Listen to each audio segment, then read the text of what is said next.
Fala pessoal, aqui quem fala é o Vini e sejam bem-vindos a mais um vídeo e este é mais um vídeo de resultados. Dessa vez para repassar cada um dos resultados do UFC Brendan Allen versus Chris Curtis 2. Vamos lá, sem enrolação. Primeira luta, categoria peso galo feminino, tivemos a francesa Nora Cornouli enfrentando a Melissa Mullins, que é da Inglaterra. Quem venceu foi a francesa no segundo round por nocaute com 3 minutos e 6 segundos. A luta foi truncada, boa parte ali, né? A luta agarrada, né? Muita força, muito tempo de domínio de um lado e do outro e tal, não sei o quê, mas teve o desfecho, pelo menos, com a joelhada no corpo. Depois que a Melissa sentiu, a Nora ainda chutou o rosto dela e tal. Então o nocaute foi bem legal, né? A parte mais agarrada ali foi, né, daquele jeito, assim, né? Nada demais e às vezes um pouco cansativo, né? Aliás, no card preliminar desse evento, a gente teve praticamente todas as lutas com muito tempo de domínio, mas aquele domínio sem eficiência, sem ground and pound, sem muita coisa, sem tentativa de finalização, só controle por controle para ganhar round. Inclusive eu fiquei com bastante sono nesse card preliminar, mas enfim, já quis desabafar logo na primeira luta. Segunda luta da noite, categoria peso médio, tivemos o brasileiro César Almeida enfrentando o americano Dylan Budka, e quem venceu foi o César Almeida por nocaute no segundo round com 2 minutos e 13 e inclusive ganhou bônus de performance merecido, né? Ele sofreu ali realmente com a pressão e a tentativa de derrubar, de anular, né? Porque o César Almeida é um excelente trocador e o Dylan fez o jogo dele, só que não foi tão eficiente. Quando o César teve a oportunidade de bater, o Dylan acabou sentindo e acabou perdendo a luta. Então, o César fez o que ele tinha que fazer, né? Era um trocador, se defendeu quanto deu e quando teve a oportunidade ganhou a luta e ganhou o bônus. Então, a performance dele, sem comentários, realmente excelente. Agora, o Dylan, eu entendo que ele fez o jogo dele, né, para evitar a trocação, não tô criticando a estratégia, né? Só que eu acho que esses caras precisam evoluir, né? Precisa aprender não só a abraçar e ficar abraçado, né? Dominar por dominar bem, entre aspas, assim, deixa a luta muito chata. Né, precisa evoluir ali, precisa bater, precisa, se não conseguir derrubar, fazer qualquer coisa, mas só grade por grade é muito chato. Né? Mas enfim, vamos continuar que teve mais. Próxima luta, categoria peso galo, tivemos o brasileiro Jean Matsumoto enfrentando o americano Dan Argueta, e aqui quem venceu foi o Jean por finalização, faltando 1 segundo, segundo tempo oficial aqui, foi 1 segundo de acabar a luta, ele conseguiu aí a guilhotina, né, e cara, foi muito bem, né, porque não tava tão boa a luta pra ele, tava um pouco complicada ali, a gente teve 9 quedas do Dan Argueta, né, ele fez exatamente o que eu falei até agora, de domínio, né, ele teve mais de 6 minutos de domínio numa luta de 3 rounds, então ele ficou muito tempo ali. Só botar um número na cabeça, se você não assistiu a luta, que você vai ter ideia. 9 quedas numa luta de 3 rounds e mais de 6 minutos de domínio, já dá pra ver mais ou menos como foi, né? Mas não teve ali também, não trabalhou tanto assim, né? Não foi uma surra, né? Olhando esses números, pode achar que foi uma surra, né? Não, mas o Jean provavelmente não ia se dar bem na pontuação, mas achou ali, né, a finalização, então conseguiu essa bela vitória, uma boa performance aí, né? Uma bela vitória, né? Na verdade, só que a luta também, né, nada demais. Depois a gente vai para a próxima categoria peso galo também, tivemos 2 brasileiros se enfrentando, o Vitor Hugo contra o Pedro Falcão. Quem venceu foi o Vitor Hugo na decisão unânime, uma luta também onde teve bastante tempo de domínio, né? O Pedro Falcão, que pegou a luta em cima da hora, teve mais de 7 minutos, né? Quase metade da luta ele dominou, né? Ele aplicou ali uma queda e tentou 13, né? Então teve muita tentativa de queda, muito tempo de domínio, e realmente a luta ficou truncada, né? Mas no final das contas a gente teve ali a vitória do Vitor Hugo, né? Que conseguiu passar por isso, conectou mais golpes, teve ali considerado também um knockdown, então acabou vencendo a luta, mas mais uma luta ali no ritmo das outras. Depois, peso galo, tivemos a brasileira Norma Dumont enfrentando a holandesa Germaine de Randamie. Quem venceu foi a favorita, a brasileira Norma Dumont, venceu na decisão unânime. Aqui, mesma coisa das outras, né? A gente teve só 11 golpes conectados na luta inteira pela Norma e apenas ali 16 golpes conectados pela Germaine de Randamie. Só que a gente teve 6 quedas aplicadas pela Norma, de 8 que ela tentou, e ela, em uma luta de 15 minutos, dominou por mais de 10 minutos. Ou seja, a luta ficou exatamente como as outras que eu falei, né? Uma luta monótona. Realmente teve domínio? Teve, mas não teve um ground and pound ofensivo ali que realmente cortasse, machucasse, né, causasse dano, perigo e tal, não teve. E a Germaine também, ela é boa na luta no chão, então ficou meio que as duas ali disputando e nada acontecia.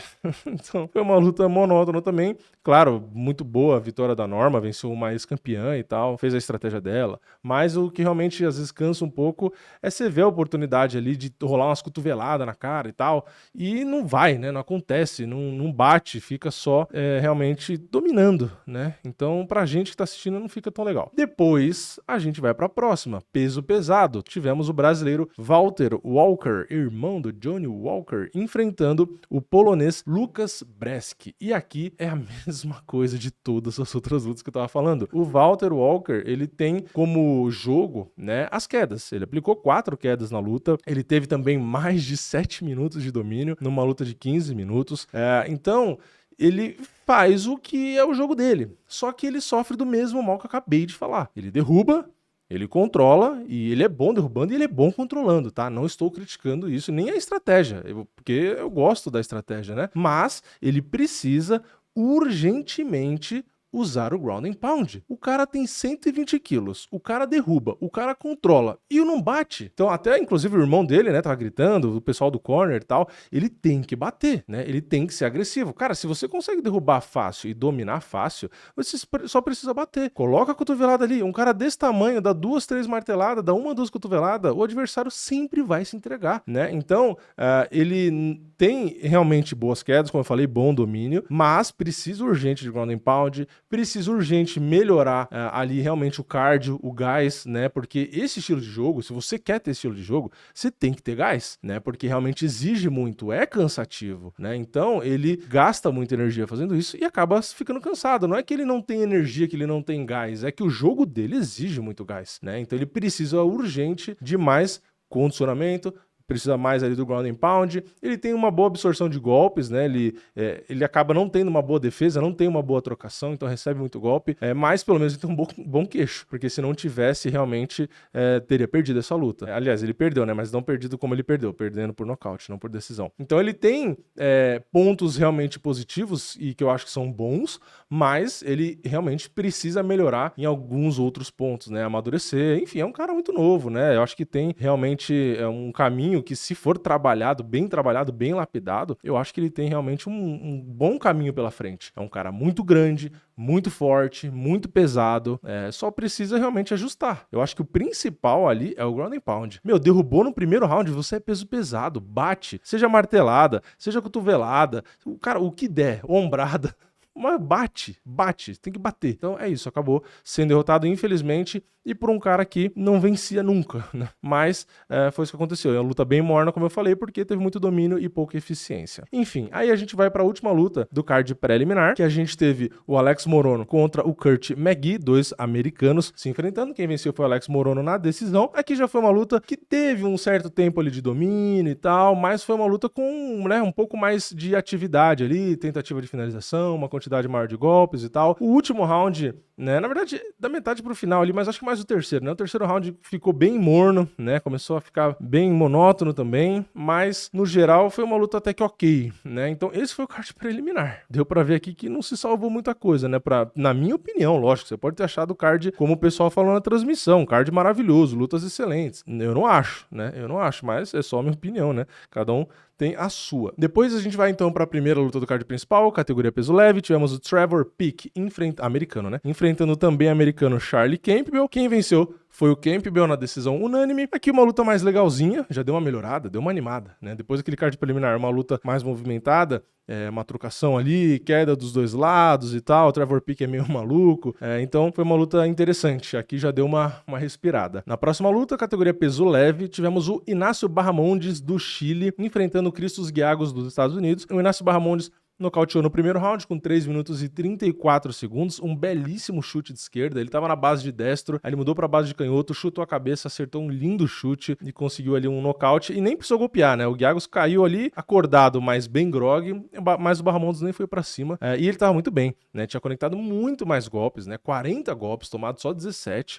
e conseguindo finalizar com esse lindo chute, ganhou bônus de performance porque não tinha como não ganhar, realmente uma belíssima performance. E o Inácio Barramondes é um cara bom, completo e legal de assistir, né? Então aqui já deu uma, né, aquela aliviada, né? Já tirou aquela sensação ruim ali do card preliminar. E aí, melhora mais ainda. Por quê? Porque a gente vai para a próxima luta. No peso pena, a gente teve o americano Shep Mariscal enfrentando o francês Morgan Charrier. Acho que era assim que eles falavam na transmissão. E quem venceu foi o americano Shep Mariscal, na decisão dividida, né? Eu vi que na internet, no MMA Decisions e tal, teve gente que não concordou e tal. Mas enfim, foi a luta da noite, né? Então não saiu ruim pra ninguém, eu acho. Foi realmente uma luta movimentada. E aqui que tá a diferença, né? Se a gente for ver estatística também, assim como nas outras, a gente teve muito tempo de domínio. A gente teve 3 minutos e 42 para um lado, 3 minutos e 48 pro outro. Se a gente junta isso aqui, é muito tempo, é metade da luta, né? Porque a luta só teve 3 rounds, é metade da luta, um dominando o outro. Só que aqui a gente tem o domínio de um lado e o domínio do outro, realmente buscando fazer algo, sendo efetivo. Então, tendo transição, ou tendo ground and pound, ou tendo ali qualquer tipo de ação, né? Qualquer tipo de coisa que não seja você simplesmente amarrar a luta para ganhar um round. Então, os dois estão trabalhando ali o tempo todo. Isso deixa a luta legal. Então, o problema não é a luta agarrada, né? O problema é você ficar amarrando a luta. Então, nessa luta teve, como eu falei, controle dos dois lados. A gente teve bastante golpe conectado também dos dois lados, teve queda para os dois lados, então os dois mostraram muita vontade, muita agressividade, mereceu o bônus de luta da noite. Então, o que teve de chato e monótono no preliminar, aqui nessas 3 primeiras lutas do card principal, já deu uma melhorada grande, né? Aí a gente vai para a penúltima luta da noite, categoria peso pena, tivemos os americanos Damon Jackson e Alexander Hernandes se enfrentando. Quem venceu foi o Damon Jackson na decisão dividida, né? Mais uma. Aqui foi uma luta ok, né? A gente teve quedas ali do lado do Damon Jackson, o Hernandes estava bem ali em pé, conseguiu o knockdown, os dois até que se atingiram bastante, foram raçudos e tal, buscaram luta, né? Mesma coisa, a gente teve mais de 8 minutos de domínio nessa luta, né? O Damon Jackson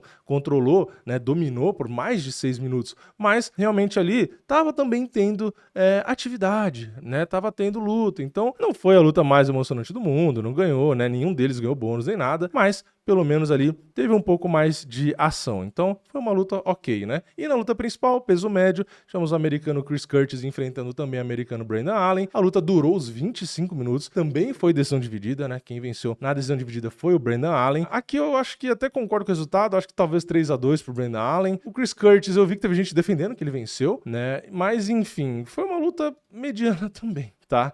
Teve domínio, né? Bastante domínio do Brandon Allen. Ele dominou por mais de 6 minutos, mas foi uma luta de 25, né? Mas dominou ali por 6 minutos. Conseguiu derrubar 6 vezes, tá? E é difícil demais derrubar o Chris Curtis. Até esses dias ele tinha 100% de defesa de quedas, né? Aí tomou uma queda ou outra e agora para essa luta ele tava com 90 e pouco por cento de defesa de queda. Vai cair um pouco porque ele tomou 6 quedas nessa luta, né? Mas ainda assim o Chris Curtis pegando a luta em cima da hora, tomando tanta queda, sofrendo tanto domínio, entregou uma luta dura. Ele bate forte, é bom de boxe, ele não tem medo, né, de ir pra luta, ele vai ali pra cima, busca a luta o tempo todo, né? Então é um cara bem legal de assistir, né? O Chris Curtis já tinha falado isso aqui.